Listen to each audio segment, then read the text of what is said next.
¿Qué tal? ¿Cómo están? Bienvenidos al vuelo. Vamos a comenzar la presente edición del programa conversando con Yehude Simón, expresidente del Consejo de Ministros. Yehude, ¿qué tal? Bienvenido. Un gusto poder conversar con usted en Al Vuelo. Igual, Raúl, muchísimas gracias por la invitación. No, he escuchado la editorial, te he ¿Qué le escuchado ha, atentamente, qué de le ha verdad. parecido el archivamiento de estas dos denuncias en contra del presidente del Congreso? Es que ya nada llama la atención, ¿no? O sea, si hubiera sido una sorpresa agradable si hubiera sido al revés. Ajá. Hay sorpresas, o sea, es ya el día a día, el acto a acto que hace el Congreso de la República, que como bien lo dices, fue durante la época de Víctor Raúl de la Torre que se hablaba de que el Congreso, el Parlamento Nacional era el primer poder del Estado. Y evidentemente es el poder, uno de los poderes más importantes de nuestra nación, ¿no? Pero Ujú. este es un Congreso teniendo, y hago la aclaración, congresistas, hombres y mujeres de calidad. Y aquí vale, la excepción hace la regla, lo hay, muy pocos, pero lo hay. Pues sin embargo, la gran mayoría da vergüenza a toda la historia del Perú, a toda Sí. la historia del Perú, porque han habido congresos de mucha calidad en diversas épocas y nos sentíamos felices porque aprendíamos de ellos desde niños, desde jóvenes, e incluso hasta el año, yo creo que hasta el año 90, y de repente un poquito más, había congresistas que se podían lucir porque sabían lo que significaba ser política, sabían lo que significaba proponer buenas leyes, pero de ahí ha ido decayendo hasta llegar al infierno, ¿no? Hasta llegar más abajo que el infierno todavía. ¿Este es el peor Congreso del que tú tienes memoria? Sí, además he estado estudiando, mire, he estado estudiando todos los congresos en los últimos días. Y si bien es cierto, han habido congresos abusivos, han habido congresistas que daban vergüenza, pues sin embargo, siempre eran minoría, ¿no? Siempre eran minoría. Pero siendo minoría, además, no tenían vergüenza en la cara, pero sabían lo que hacían. Este congreso no les interesa ni ser minoría ni ser mayoría, porque este congreso es muy personalismo, muy Sí. personalizo. O sea, eso es uno. Y segundo, pero habría que ver a quién le cargamos la responsabilidad. ¿Dónde está el señor Acuña? Mm. Entendemos de que el presidente del Congreso es el partido de Acuña. ¿Dónde está? ¿Qué dice? ¿Dónde está la señora Keiko Fujimori después de la fiesta que tú mencionas de la señora Amuruz, que es una vergüenza, ¿no? Y así sucesivamente. ¿Dónde están los responsables de los partidos que también le están dando la espalda al país? Mm. Le están dando la espalda, ¿no? Ahora, dentro de esta lista de responsabilidades incluiríamos a Martín Vizcarra por la ley que, digamos, por la modificación constitucional que impide la reelección parlamentaria. Mira, ahí no tiene, ahí Vizcarra tiene alguna responsabilidad como sucede en política, pues no le podemos cargar toda la puntería a él, en la medida de que el tema de la reelección ya se discutía muchísimo antes, o sea, los congresos iban de mal a peor. Sí. Entonces, incluso en algún momento yo dije, si vamos a no haber elecciones de alcaldes, de gobernadores regionales, también le corresponde que no haya reelecciones a los congresistas. Yo era congresista. Pero Sí. creo que fue un error, pero creo honestamente que fue un error. Incluso el no reelegir por un periodo más a los alcaldes y a los gobernadores también es un error. Tenemos que aprender nuestros errores. Un gobernador regional, un alcalde, un congresista, no pueden culminar su periodo en un solo periodo. No pueden, tienen que ampliar Su un obra, poquito digamos. más. Exactamente, porque de esa manera se van preparando también otros, ¿no? Sí. Si fue un error, Vizcarra debió verlo, pero Vizcarra aprovechó la situación política del país, ¿no es cierto?, para poder cerrar el Congreso. Y por cierto, ya teníamos la caída de PPK y creo que la situación del país estuvo tan inmanejable. Sí. Ahora, Tenemos mucha responsabilidad. el tema es todavía más grave de lo que estamos hablando. Podemos hablar de un mal Congreso, de un Congreso con mala calidad, de un Congreso con congresistas descarados que le salvan la vida al presidente del Congreso a pesar de la flagrancia de las acusaciones en su contra.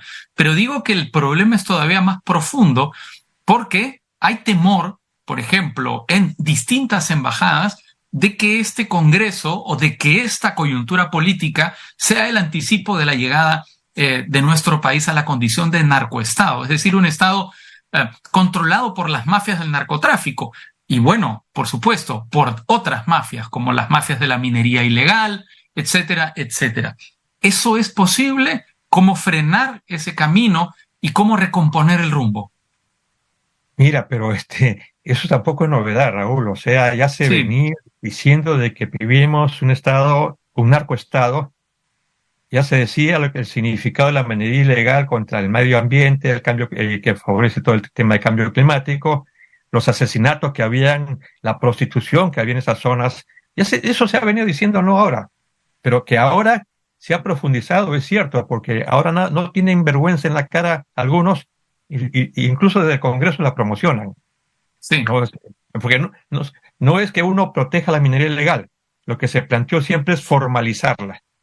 Entonces, los mineros ilegales dicen, no estamos formalizando, pero yo no veo ningún esfuerzo de nadie, porque además, si tú te das cuenta, cómo apoyan ellos para que haya la anarquía en el país también. Pero ¿qué es la minería ilegal? La minería ilegal es una minería que depreda el medio ambiente, que contribuye de manera decisiva a la trata de blancas, es una minería que Exactamente. no paga impuestos, es una minería que emplea mano de obra infantil, condenando a estos niños a una muerte prematura, a, digamos, a esa intoxicación por mercurio que es tan terrible. De todo eso estamos hablando, por ejemplo, cuando hablamos de la minería infantil, perdón, de la minería ilegal, pero no es el único caso, no es el único caso tampoco el narcotráfico. Podemos decir también que las universidades de mala calidad están atentando contra la calidad educativa en general, contra la educación en nuestro país, es decir, contra el futuro del Perú. Sí, pues si estábamos avanzando con la SUNEDU, que se quiera o no, fue muy sacrificado todo el esfuerzo que se hizo, pero está dando sus, sus frutos. Y sin embargo, eliminaron a SUNEDU para favorecer al señor Luna, para favorecer a una serie de personajes que han traficado con la educación y se han vuelto millonarios con la educación. O sea, estamos de mal en peor, estamos en una crisis. Por eso que hoy día que se celebra el Día de la Revolución de General Velasco, mucha Sí. gente dice que venga Velasco, pues no, porque Mm. se necesita una mano firme, dura, para poner las cosas en orden. Mira, lamentablemente la democracia en los últimos años no está dando los resultados que queremos por culpa de los propios partidos políticos que se llaman demócratas, que exigen democracia, pero están manipulando todas las organizaciones e instituciones del Estado. Entonces, Sí, ojo, pero ¿ah? estas, No sé, estas, estas organizaciones políticas no son precisamente democráticas, ¿no? Yo creo que lo que se está haciendo es, digamos, poner en práctica un plan que abiertamente está menoscabando las instituciones democráticas del Perú. Digamos, podrán reclamarse democráticas, pero sus obras son las que los definen. sí, pues, pero el problema es que ya estamos casi en una recesión total, ¿no?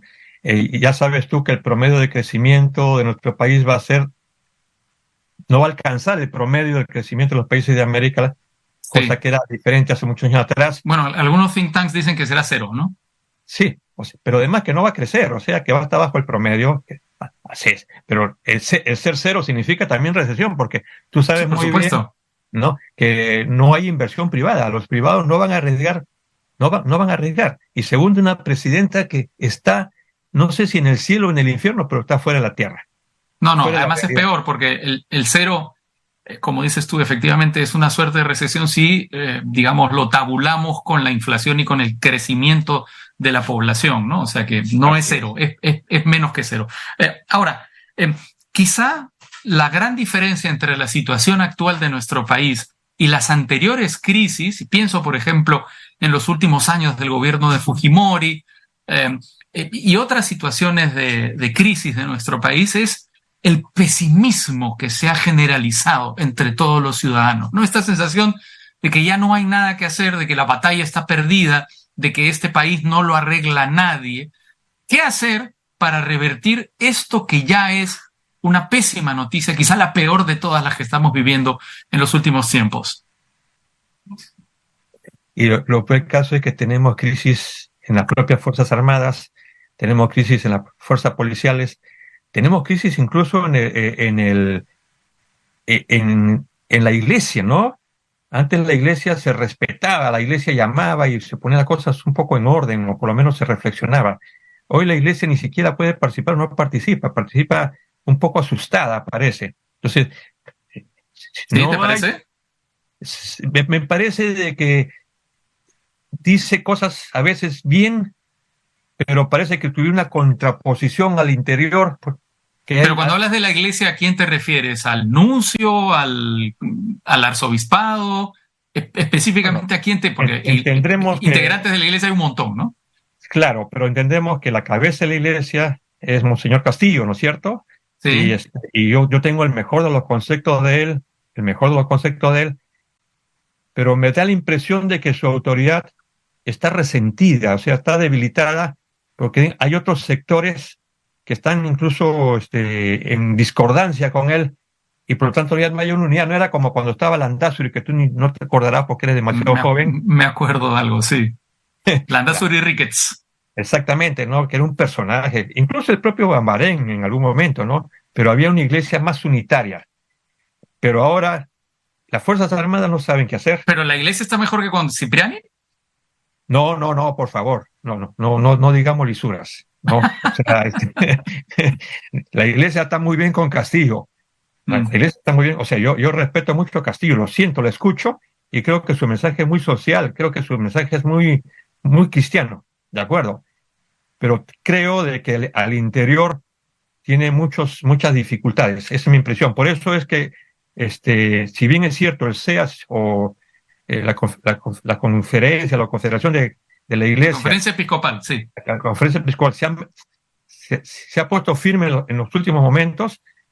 Sin embargo, no llega con la fuerza porque los propios católicos, los propios políticos hoy día atacan tanto al Papa de Roma como a nuestro obispo de acá, nuestro obispo de acá. Entonces, esa es la crisis que estamos teniendo. Y las Fuerzas Armadas están perjudicadas porque, por un lado, la presidenta y el presidente del Consejo de Ministros dicen los responsables son los militares y ellos se quedan callados, se asustan, parece, ¿no? Y no están dando un mensaje porque las ¿Pero Fuerzas qué? Armadas, Pero no pueden, pues, no son deliberantes, no deberían perdóname, hacerlo. en la crisis que tenemos, en la crisis que O tenemos, sea, ¿tú quieres que sean pueden, deliberantes, que no, no, contravengan la no, Constitución, no deliberantes, que pero se pueden hacer. pronuncien? Eso no lo pueden hacer, Bueno, yo te digo, constitucionalmente están prohibidas.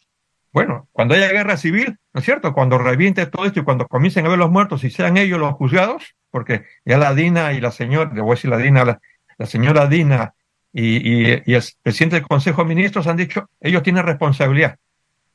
Sí. No, y ya, pues, si tienen responsabilidad, cuando le digan salgan a la calle, van a decir no salimos a las calles. Cuando la policía sale a la calle, no salimos a la calle. A ver qué va a pasar. Porque la policía va a tener que defenderse también.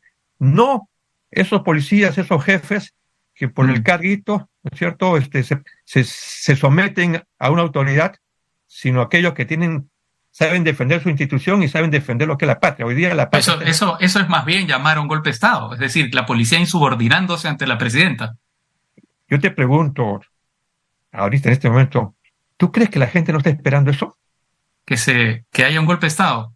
Si tú crees que el poblador común y corriente dice que se acabe todo esto de una vez y que venga un milico y ponga las cosas en orden, Bueno, sí, pero yo no llamaría a hacerlo, ¿no? No me parece correcto, no me parece que sea no, la solución. Más bien me parece que es tratar de apagar un incendio tirándole un balde de gasolina. no, yo creo, honestamente, yo creo en la democracia, sí, pero no en la democracia boba. Y creo que hoy día estamos Pero es que viviendo una democracia boba, pero no llamaría, por supuesto. Lo que yo estoy diciendo es, Yehude, una democracia inteligente no implica un golpe de Estado. Es decir, una democracia inteligente no es una dictadura. pero nadie le da salida, pues, o sea, estamos en una anarquía total. Cuando Bolívar dijo que respetaba el Congreso, etcétera, etcétera, etcétera, etcétera, y se dio cuenta que estaba en una anarquía, fue donde cometió esto que necesitamos nosotros un gobierno fuerte. Y hoy día América Latina y especialmente el Perú necesita un gobierno que ponga orden, Por delincuencia, ejemplo, crimen. Bukele, por ejemplo. No, Bukele no, Bukele es un fascista, pues, ¿no? O sea, Bukele puede estar muy bien los próximos 2, 3 años, pero después va a tener que pagar toda su responsabilidad cuando veamos cuántos muertos hay detenidos sin juicio, o sea, con un poder judicial completamente absorbido. No, Sí, yo pero creo que eso es justamente lo que ocurre cuando llamas a insurgir a las Fuerzas Armadas o a la policía. no, yo lo que llamo a las Fuerzas Armadas no es a insurgir, lo que llamo a que las Fuerzas Armadas pongan su punto de vista, ¿no es cierto? No político, sino dar a conocer al gobierno que la situación del país es grave, incluso como Fuerzas Armadas tienen el derecho a pensar, a decir, dialoguen por favor las clases políticas, etcétera, etcétera. Eso está prohibido, sí, está prohibido, pero Sí. la razón gana, la razón muchas veces gana más a lo que supuestamente está prohibido. Y quiero que hoy día las instituciones tienen que asumir su responsabilidad racionalmente y no lo están Den- haciendo Dentro del marco de la Constitución, siempre, siempre. pienso yo. Claro que sí, no, yo también pienso igual, pero todo el mundo está violando la Bueno, Constitución. bueno, Mira tú, el Poder no, Judicial. no me queda muy claro, Diego, te lo digo con franqueza, ¿eh? Estás llamando a Supongo. que se incumpla la Constitución. Creo que la están incumpliendo ellos, no nosotros, no los Bueno, civiles. no le respondamos con la misma moneda entonces. Diego de Simón, expresidente del Consejo de Ministros, te agradezco mucho tu participación en el vuelo. A ti, Raúl, yo sé que no te gusta mucho lo que he dicho, pero digo lo que creo como salida en este momento del país. Claro que sí. Bueno, muchísimas gracias por tus planteamientos. Un fuerte abrazo.